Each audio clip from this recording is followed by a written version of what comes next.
Did you know space is becoming a dumping ground? Broken rockets, defunct satellites, and debris are swirling in orbit. This clutter threatens every launch and the astronauts aboard the ISS. In 2025, advancements emerged, AI-driven cleanup missions. Companies like Astroscale created autonomous drones to tackle space junk. These robots analyze fractured trajectories, predict collisions, and react in milliseconds. One mission featured an AI net that captured a discarded lens cap.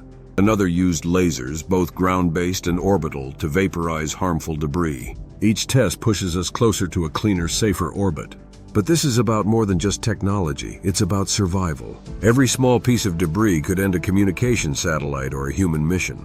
We're facing a space arms race. Debris wins unless we act fast. Real-world footage and AI simulations illustrate this hidden war above us. Understanding the gravity of space junk reveals why it's our biggest invisible threat.